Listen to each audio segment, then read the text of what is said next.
सुप्रभातम छात्राओं। तर्क संग्रह का हम लोग अध्ययन कर रहे हैं। जैसा कि मैंने आपको बताया, अन्नभट्ट के अनुसार इस दुनिया में, संसार में जो भी कुछ है वो सिर्फ 7 पदार्थों में समाहित है। उस 7 पदार्थों में जो पहला पदार्थ है वो द्रव्य। 7 पदार्थों का हम संक्षेप में परिचय प्राप्त कर चुके हैं। अब उनमें से पहला पदार्थ जो द्रव्य है,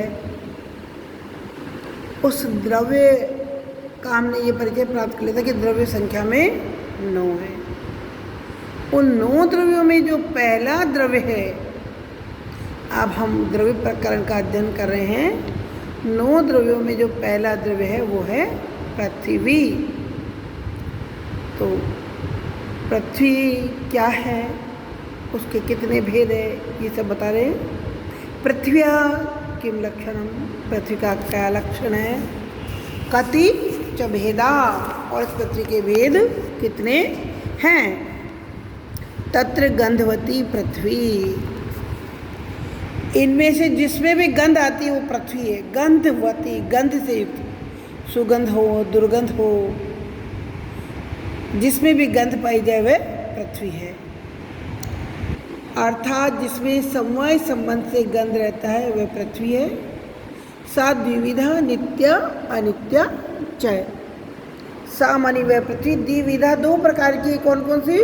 नित्य अनित्य च, नित्य और अनित्य।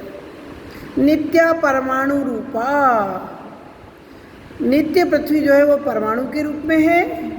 अनित्य कार्य रूपा तथा अनित्य पृथ्वी कार्य रूप में है।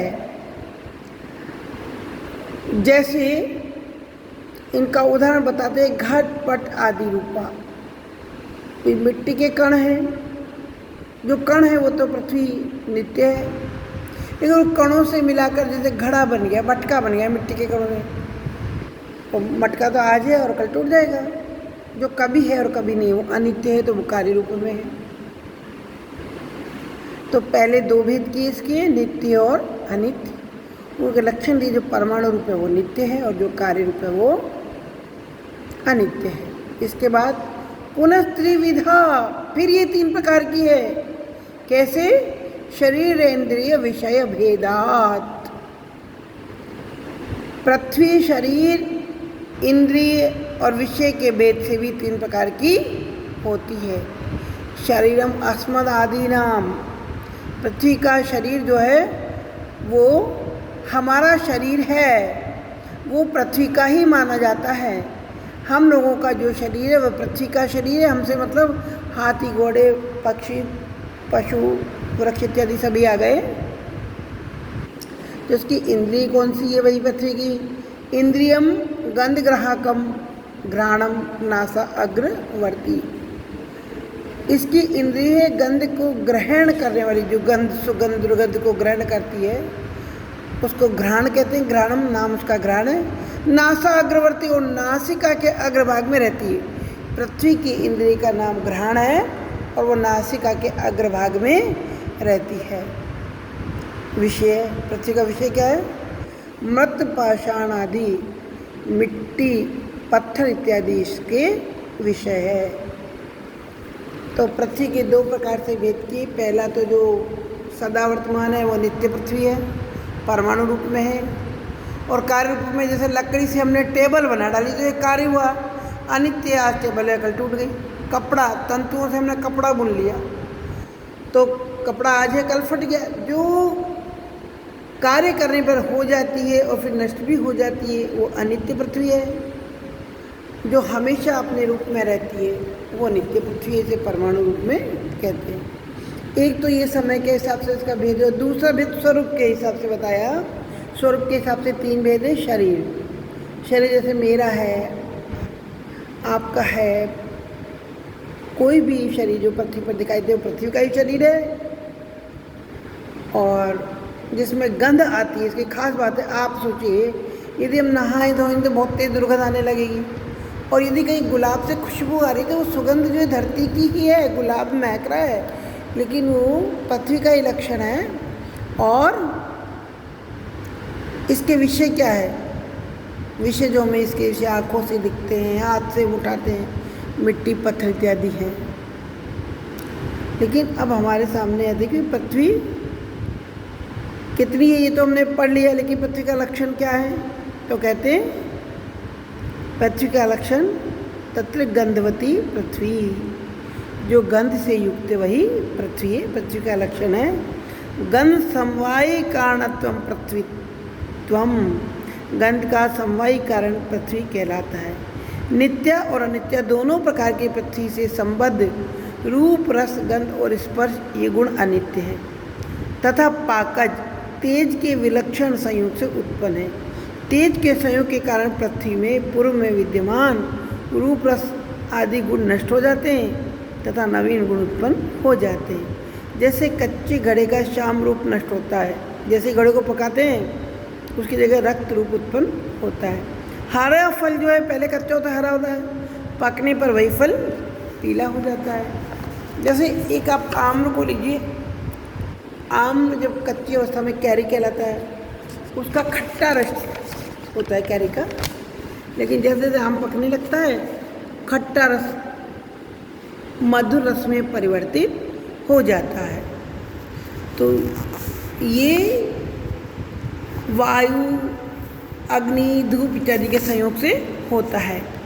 अनुद्भूत गंध व्यक्त हो जाता है एवं सुगंधित उत्पन्न हो जाती है। ये पाकज गुण केवल पृथ्वी में रहते हैं, अन्य में नहीं है। आगे आपको समझ में पृथ्वी क्या है? तत्र गंधवती पृथ्वी, जिसमें भी गंध है वो पृथ्वी है।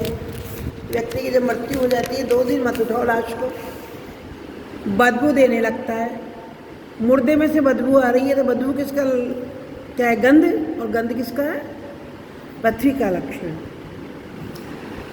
तो याद करने की चीज़ है कि पृथ्वी गंधवती है, ऐसा लक्षण किया गया है। लक्षण किसे कहते हैं? अब हमारे सामने एक दूसरी चीज उपस्थित हुई कि लक्षण किसे कहते हैं। इसका उत्तर पदकृत्यकार ने बताया कि जो अव्याप्ति, अतिव्याप्ति और असंभव रूप तीनों दोषों से मुक्त हो, रहित हो, वह लक्षण कहलाता है। जैसे कि गाय का सासना आदिमान होना। सासना किसे कहते हैं? गाय के गले में जो खाल सी लटकती रहती है, गलकंबल। हिंदी में हम उसे गलकंबल कहते हैं, संस्कृत में सासना कहते हैं। गलकंबल केवल गाय में होता है।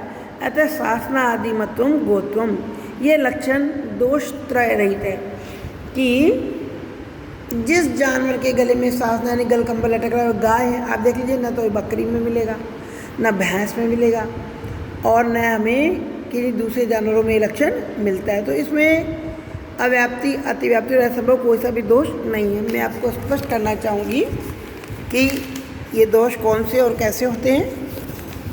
प्रथम दोष है अव्याप्ति। लक्ष्य के एक देश में नहीं रहना, इसको अव्याप्ति कहते हैं। यदि गोत्वम कपिलत्वम हम ऐसा कह देते तो लक्ष्य गाय के एकादेश सफ़ेद गाय में कपिलत्व नहीं होता। जो गाय तो सफ़ेद भी होती है, केवल कपिला वर्ण की नहीं होती। अतः जो सफ़ेद होती है वो इससे गाय नहीं होती। अगर हम कहते गाय कपिला होती है तो अतः गाय का लक्षण कपिलत्व गोत्वम नहीं हो सकता। ये अव्याप्ति। अतिव्याप्ति, जो लक्ष्य में रहते हुए, लक्ष्य में तो है ही जिसका हम लक्षण कर रहे हैं, इसके अतिरिक्त जो अलक्ष्य में भी प्राप्त हो जाए उसे अतिव्याप्ति कहते हैं। उदाहरण के लिए हम आपको बताएं, हम कहते हैं श्रृंगित्वम गोत्वम, जिसके सींग होते हैं वो गायें होती है। अगर ऐसा गाय का लक्षण कर दिया तो सींग तो हमें भैंस के भी दिखेंगे, हमें बकरी के भी दिख जाएंगे। तो ये लक्षण अतिव्याप्ति दोष से युक्त हो गया। अतः श्रृंगित्वम गोत्वम ये लक्षण ठीक नहीं है। जो जिसका हम लक्षण करें उसके अतिरिक्त दूसरे में भी कोई लक्षण पाया जाए वही लक्षण, तो इसे अतिव्याप्ति दोष युक्त लक्षण कहेंगे। और तीसरा एक दोष होता है असंभव, जो कभी संभव ही नहीं है, जो लक्ष्य में हो ही नहीं रहा वह असंभव है। यदि एक शफत्वम गोत्वम हम कह दें, एक शफ वाली अर्थात एक खुर वाली गाय है, ऐसा लक्षण अगर गाय का कर दिया जाए तो गो मात्र में एक शफ तो होता ही नहीं, इसलिए ये असंभव दोष हो जाएगा। गाय के तो 4 पाँव 4 खुर होते हैं ना, एक शब्द वाली गाय थोड़ी होती है। तो जो लक्षण हो ही नहीं और कह दे उसे असंभव कहते हैं। तो इस प्रकार लक्षण के 3 दोष हैं, अव्याप्ति, अतिव्याप्ति, असंभव। और इन तीनों दोषों से रहित जो पृथ्वी का लक्षण है वो यही लक्षण है कि तत्र गंधवती पृथ्वी। ये हमने पहला द्रव्य पढ़ा। अब दूसरा द्रव्य है जल। तो जल से किम लक्षणम कति च भेदा जल से, जल का क्या लक्षण है और जल के कितने भेद हैं। शीत स्पर्शवत्य आपः, अर्थात शीतल स्पर्श वाला जल है। जल का स्पर्श हमेशा शीतल होता है। अगर हम गर्म कर दें तो फिर ठंडा हो जाता है। तो आज के समय से गर्म वैसे स्वभाव से जल ठंडा ही होता है। ता द्विविधा, वह जल 2 प्रकार का है, नित्य अनित्यश्च, नित्य एवं अनित्य। नित्यः परमाणु रूपः, अनित्य कार्य रूपा। जल जो परमाणु रूप में वह नित्य है और कार्य रूप जो जल है वो अनित्य है। जैसे कि हमने बाल्टी भर ली, बाल्टी निकाल देंगे तो बाल्टी से जल निकल गया, इसलिए कई जगह संग्रहित किया हुआ कार्य रूप में और अपने परमाणु रूप में जो है वो नित्य है। कार्य रूप जल अनित्य है। बरसात आई, एक जगह इकट्ठा हुआ, फिर इधर उधर बह गया, वो कार्य रूप है। पुनः त्रिविधा शरीर इंद्रिय विषय भेदात, पुनः शरीर इंद्रिय और विषय के भेद से जल 3 प्रकार का हो गया। शरीरम वरुण लोके, जलीय शरीर जो है वरुण लोक में रहता है, पृथ्वी पर जलीय शरीर नहीं रहता।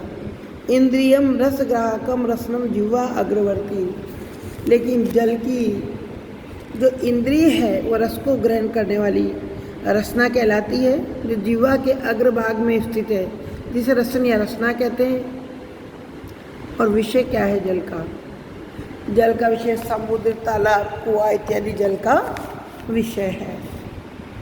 तो इस तरह जल में हम देखते हैं कि जिस नित्य और अनित्य, पहले 2 रूप, फिर शरीर, इंद्रिय और विषय, वही 3 प्रकार इसके जल के भी पाए गए हैं। तर्क भाष्यकार कहता है कि अपत्व जाति से युक्त अप, ये जल का लक्षण है। अप में अपत्व जाति या धर्म जल से भिन्न पदार्थ में नहीं है, अपितु समझ जल में रहती है। अतः अपत्व जाति से युक्त अप जल कहलाता है। जिसमें अपत्व जाति है वह जल कहलाता है। ठीक।